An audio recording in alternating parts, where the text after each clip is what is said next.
Sketcher 3D စဆွဲမဲ့သူများအတွက်မတိမဖြစ် tools များတွေကနောက်ထပ်တစ်ခုကိုကျွန်တော်ပြောပြပေးပါမယ်။သူကတော့ cycle ဖြစ်ပါတယ်။ shortcut C ပါ shortcut တွေကိုအများအားတွဲပြီးတော့မှတ်ထားပေးပါ။တကယ် model ဆွဲတဲ့အခါကျလို့ရှိရင် shortcut နဲ့သုံးပြီးတော့ model ဆွဲတာကကိုယ့်ရဲ့ modeling speed ကိုပို့ပြီးတော့မြန်စေမှာဖြစ်ပါတယ်။ကျွန်တော် keyboard ကနေမှ C ဆိုတာကိုနှိပ်လိုက်တဲ့အခါမှာကျွန်တော်ရဲ့ mouse pointer လေးမှာ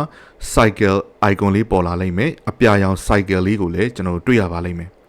အရှိမပြောသွားတဲ့အပိုင်းနှစ်ဗီဒီယိုအရ rectangular tools တုံးကလိုပဲဘယ်ဘက်မြားကိုနှိပ်လို့ရှိရင်အစိမ်းရောင် cycle ကိုရမှာဖြစ်တယ်။ညာဘက်မြားကိုနှိပ်လို့ရှိရင်အနီရောင် cycle ကိုရမှာဖြစ်တယ်။အပေါ်ဘက်မြားကိုနှိပ်လို့ရှိရင်တော့အပြာရောင် cycle ကိုကျွန်တော်ရမှာဖြစ်တယ်။အစိမ်းရောင် cycle အနီရောင် cycle အပြာရောင် cycle ဆိုတာက red green blue ဆိုတဲ့ exit တွေကိုကျွန်တော်ပြောနေတာဖြစ်ပါတယ်ကျွန်တော် video file ကိုအစင်ဆက်ကြည့်နေတဲ့သူဆိုရင်ဒါတွေကိုသိနေပါလိမ့်မယ်ပေါ့နော်တကယ်လို့ဒီ video file ကြမှာစပြီးတော့ကြည့်မိတဲ့သူဆိုလို့ရှိရင်လည်းအရှေ့ပိုင်းမှာအပိုင်း1အပိုင်း2ရှိပါတယ်ဒီ video file ဒီအပိုင်း3မှာရှေ့က video file တွေကိုလည်းဆက်လက်ပြီးတော့ကြည့်ပေးဖို့ကျွန်တော်အကြံပေးချင်ပါတယ်ဆိုတော့ဘယ်ဘက်မြားလေးကိုနှိပ်လိုက်တယ်အစိမ်းရောင်လေးဖြစ်လာလိမ့်မယ်ဒါဆိုရင်ကျွန်တော်တို့ဆွဲမဲ့ cycle ဒီအစိမ်းရောင် exit မှာရှိနေမှာဖြစ်ပါတယ်ဆိုတော့ကျွန်တော်တို့ first point ကလစ်တစ်ချက်ချလိုက်တယ်ပြီးသွားပြီဆိုရင် mouse pointer လေးကိုနည်းနည်းလေးလှုပ်လိုက်တာနဲ့အစိမ်းရောင် cycle လေးပေါ်လာတာကိုကျွန်တော်တို့တွေ့ရလိမ့်မယ်ဒီ cycle ရဲ့အတိုင်းအတာကိုကျွန်တော်တို့ပေးဖို့အတွက် screen ရဲ့ညာဘက်အောက်ဆုံးတောင်မှာ radius ဆိုတဲ့အတိုင်းအတာလေးရှိတယ်လောလောဆယ်မှာ10ပေကြော်လေးကျွန်တော်တို့ရှိနေတာကိုတွေ့ရလိမ့်မယ်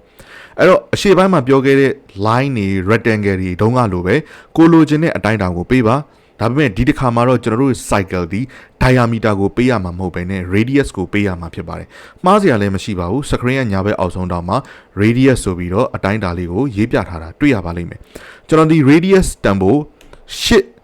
8ပေဆိုင်ထည့်ပေးပါတယ်။ပြီးတော့မှ3လက်မ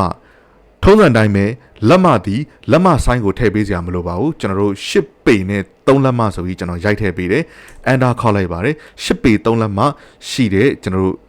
cycle တစ်ခုကိုရပါလိမ့်မယ် radius တန်ဖို့เนาะ radius တန်ဖို့เนาะ okay အဓိက cycle တွေကိုဆွဲတဲ့အခါမှာ sketcher မှာကျွန်တော် green exit မှာပဲဆွဲ red exit မှာပဲဆွဲ blue exit မှာပဲဆွဲဘယ် exit မှာပဲဆွဲလို့ရတယ်အဓိကသတိထားမယ့်အချက်ကဘာလဲဆိုတော့ segment နေ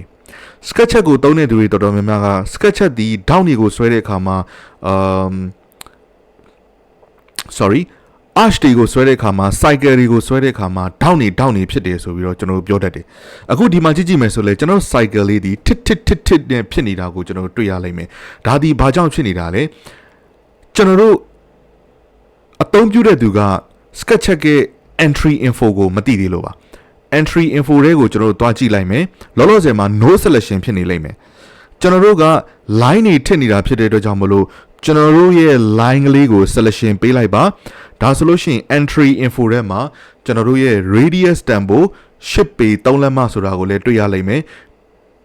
အတိုင်းအတာကိုပြင်ကျင်တဲ့စိတ်ဆန္ဒရှိရင်ဒီမှာ6ပေနဲ့9လက်မလို့ပြောင်းရိုက်လိုက်မယ် enter ခေါက်လိုက်မယ်ကျွန်တော်တို့ရဲ့ cycle လေးဒီ10ပေ3လက်မကနေမှ6ပေ9လက်မရှိတဲ့ radius တန်ဖိုးပြောင်းလဲသွားတာကိုကျွန်တော်တွေ့ရလိမ့်မယ်ကျွန်တော်ထပ်ပြီးတော့ပြင်ကျင်သေးတယ်3ပေနဲ့6လက်မ enter ခေါက်မယ် cycle လေးရဲ့အရွယ်အစားပြောင်းလဲသွားတာကိုကျွန်တော်တွေ့ရမယ်လောလောဆယ်မှာကတော့ကျွန်တော်10ပေဆိုပြီးပြန်ထားလိုက်မယ်သူ့ရဲ့အောက်မှာ segment တန်ဖိုးရှိတယ် cycle တစ်ခုကို sketcher ထဲမှာဆွဲတဲ့အခါမှာအမြဲတမ်းကျွန်တော်တို့24 segment အရေးအတွက်ရှိပါတယ်24ဆိုရင်တော့နဲတာဖြစ်တဲ့အတွက်ကြောင့်မလို့ဟောဒီမှာ down နေစက်ဝိုင်းလေးကတစ်လေးဖြစ်နေတာကိုကျွန်တော်တွေ့ရလိမ့်မယ်အဲ့ဒီအတွက်ကြောင့်မလို့စက်ဝိုင်းတစ်ဝိုင်းအတွက် segment အရေးအတွက်ကိုကျွန်တော်ဘယ်လောက်ပေးလို့ရှိလဲဆိုရင်45 50အဲ့ဒီဝန်းကျင်လောက်ကိုပေးလို့ရှိပါတယ်ပို့ပေးလို့လည်းရတယ်60 80 100ပေးလို့လည်းရတယ်မလိုအပ်ပါဘူး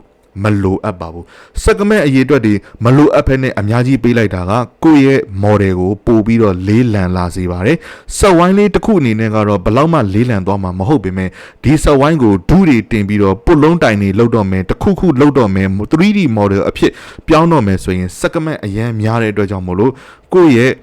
model ကအရန်ကိုမှလေးနေနိုင်ပါတယ်စက်ဝိုင်းတစ်ခုအတွက်ထပ်ပြောပါမယ် segment အရေးအတွက်50 40အဲ့ဒီဝန်းကျင်လုံလောက်ပါတယ်ကျွန်တော်50လို့ရိုက်လိုက်တယ် enter ခေါက်လိုက်တယ်ကျွန်တော်ရဲ့ set wine လေးရဲ့ထောက်တွေကတစ်မဖြစ်တော့တာကိုကျွန်တော်တို့တွေ့ရပါလိမ့်မယ်ဆိုတော့ကျွန်တော်တို့ set wine လေးကိုကျွန်တော်ဆွဲတက်သွားပြီး shortcut C ဆိုတာကျွန်တော်တို့တည်သွားပြီး set wine တွေမှာထောက်နေထစ်နေရင် entry info မှာတွဲသုံးလို့ရတယ်ဆိုတာကိုတည်သွားပြီး entry info ထဲမှာကျွန်တော်တို့ရဲ့